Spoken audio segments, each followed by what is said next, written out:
Hello everyone and welcome to Around Town. I'm Elizabeth Graff and we're here at Roche Farm and Garden. I have Kelly Roche, and Kelly, we've got a lot of people that are going to be joining us today. Lots of chairs are going to be filled up. Tell us what's going on here today.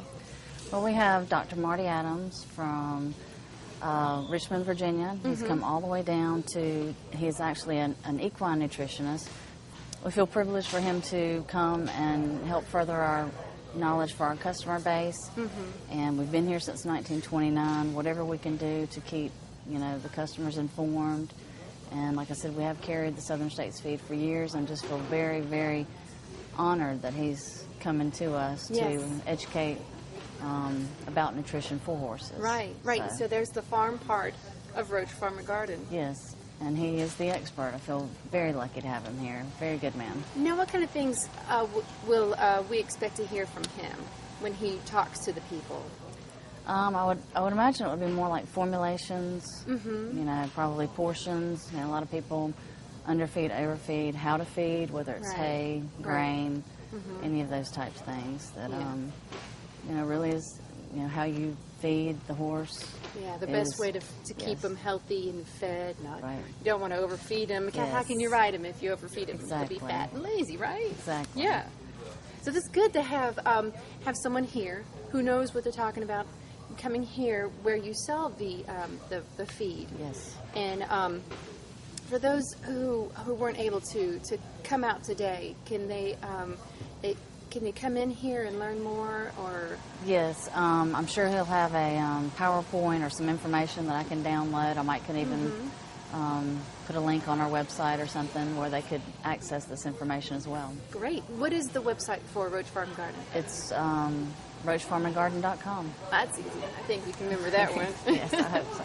Now, if anyone has any questions, could you tell us what the number is for Roche? 478-272-3340. And we have a lot also going on. You've got, I heard them in the background, some birds tweeting, and I know it's not about horses, but, we've got a lot to offer here. Yes, we do have some baby chicks, and love for people to come down and load up on them. They need a home. And I took a walk around, and I saw you have plenty to offer with plants, trees, flowers, and fruits and vegetables. And not to mention the fertilizing. Oh, yes. So we are loaded down and ready for customers to get the spring fever. Hopefully the rain will subside and that will happen. So that's great that you not only offer the feed, but now you've got someone come in to help anyone with questions for this feed. Yes, that's what really we have great. for. Kelly, we're going to see if we can talk to the doctor and find out more. All right, the doctor is in the house, Dr. Marty Adams from Southern States. How you doing today? I'm doing great, thanks.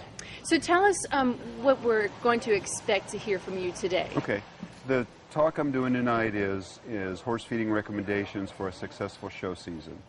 So I'm going to be talking about how to feed your horse properly, meaning good body condition, good muscles, and then talking about, we've done research to show that horses respond to different starch and sugar levels.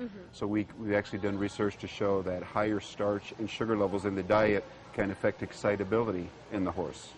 So we can manage the horse a little bit that way by manipulating his diet to increase performance or increase or decrease his energy level, calmness versus excitability, which most riders want more calmness versus excitability, obviously. Well, it all depends on the rider. That's true, and the event too. And the other issue is with managing heat stress, the use of electrolytes, making sure your horse drinks properly, doesn't get dehydrated, because obviously that'll affect performance too. And that's very important, especially since we've got summer coming along really soon.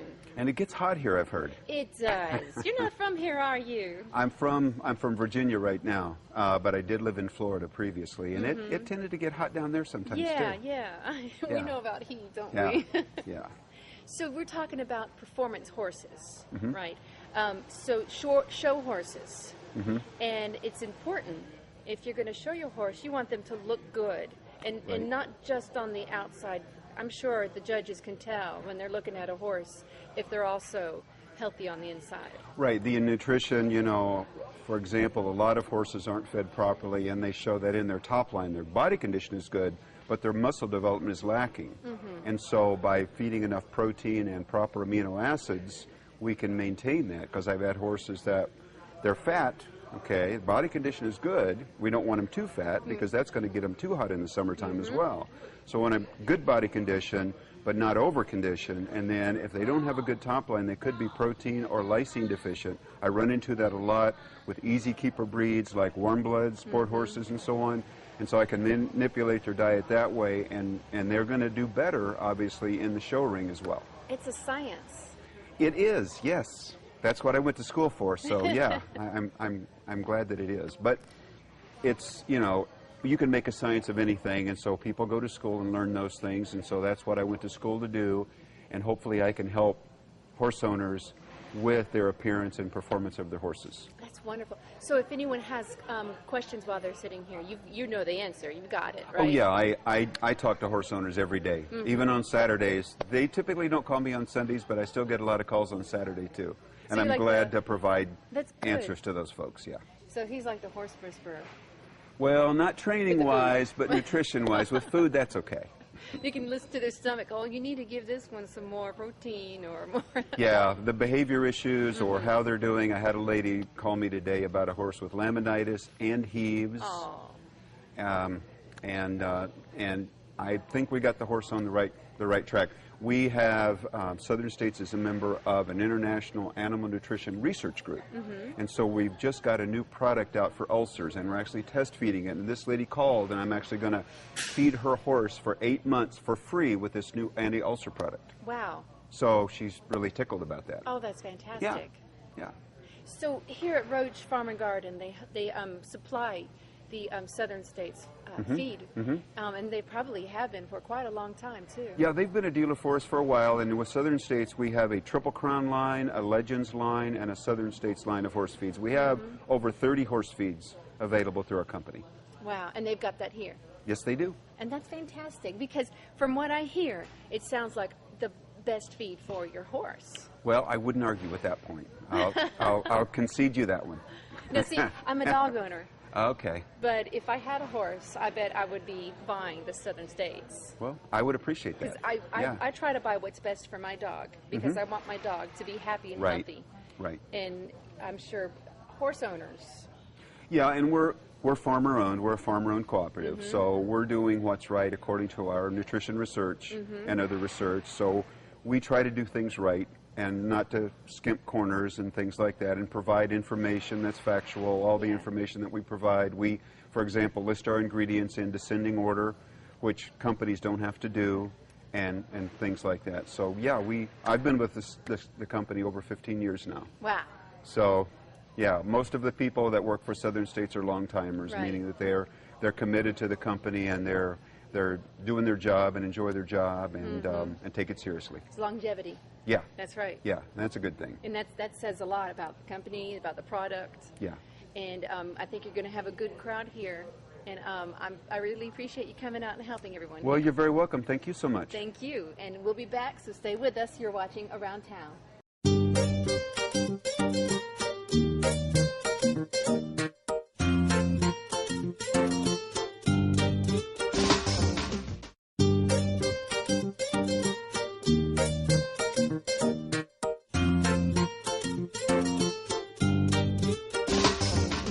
I'm basically going to do the talk tonight. I'm going to answer 3 different questions. One is, how can I feed my horse for more energy? How can I feed my horse for less energy, depending on your horse, right? And then how can I feed my horse most effectively during hot weather? Some kind of way to get more nutrition to my horses and save on the food field. Right, yeah. And the health of your horses are obviously very important for you. Yeah, it's very important to keep them healthy, because once you keep them healthy, then they're not so hard to maintain. If you ever let them lose weight, then of course it takes like twice as much to get their weight back to normal. How many do you have? 2. 2 horses? How long have you owned horses? Ever since 2000. Oh, really? So what made you decide to be a horse owner? Well, it first started when we had a little pony. We had a little black pony named Blackie, and I was about 12 years old. My daddy opted to get a pony instead of a motorcycle, so we wound up there, and I learned then about handling horses and the care of horses. And so obviously, you know, you're going from your childhood to now, this is something very important for you. Of course it is. Yeah. And I hope you can get a lot of really helpful information here today. I do too, especially on the fact of warming and deworming horses. And do you come here often to Roche Farm and Garden? Yes, about once a month Yeah. to purchase horse supplies and feed. That's good. And so this is your place to go. It is. So, here's an example. I had a lady call me up several years ago, and she has Ace. He's an 11-year-old warm blood, actually a sport horse. He's a lower level 3-day eventer, okay? And, whoops, what happened? Come back here. Ace took off on me. All right. So the old feeding program, he said, I'm feeding your Legend, Show, and Pleasure, and his body condition is good. He gets grass, hay, and pasture all he wants, okay? She said, you know, his body condition is okay, but his top line isn't that great, and his hair coat's not that great, and so on. This is a good feed, but again, he's working really hard. He can maintain his weight on just 4 pounds of feed a day, but am I meeting his nutrient requirements? No, I'm not, okay? So I said, I'm going to switch around the program. So let's go with a pound of Triple Crown 30 a day, a pound of Legends Omega Plus, and then we'll add the 2 pounds of Show and Pleasure. So now I'm meeting all his needs plus electrolytes. Okay, this is before. This is 60 days after on the new feeding program. Do you see the top line improvement we've had in this guy? Much, much better. So which horse would you want? You'd want this guy. Is he going over the jumps better? Is he handling the cross country better? Yes, he's performing much better. He looks much better too. So that's the kind of concerns we have when we have a horse that is an easy keeper. I just have 4, 2 thin and 2 fat, and I feed a little bit of everything. Do you show your horses or Well, that I can tell you. I compete in ATRC, competitive trail riding, really? So this is very important information for you. for one of my horses, yeah. Okay. And so how many years have you been a horse owner? 20, 25, Wow. And how long have you been using Southern States feed? maybe a year, Okay. What made you decide to choose Southern States? because I had a huge variety and I had different issues. They just can't eat all one thing.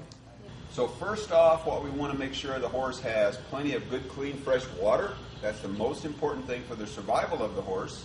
As far as nutrition of the horse, as far as what's going to keep his weight on, forage, which is hay and pasture, is going to be the foundation of that diet. Okay, it's going to provide daily nutrients, maintains integrity of the GI tract, keeps that horse digestive system normal, and it's going to minimize vices. When horses can't get enough forage or chew enough, they chew on each other. They're going to chew on boards. Some do anyway. Why do horses chew on trees? I've been an equine nutritionist for a long time, and I can tell you it's because they're there. Okay? That's what I've come to the conclusion as, because they'll chew on them, I'll check their diet, everything's fine. Sometimes I'll put them on a mineral, and sometimes it'll be a little bit less, but most times I say if you want to keep those trees, you need to get something around so the horse can't get to them. Okay? Well, I tell you what, listening to Dr. Adams talk about feeding horses the right way, how to take care of them, I sure did learn a lot about how to have a horse. Does this mean we get a horse? You're sweet. Well, thanks for joining us. We'll see you next time on Around Town. Let's go feed our dog.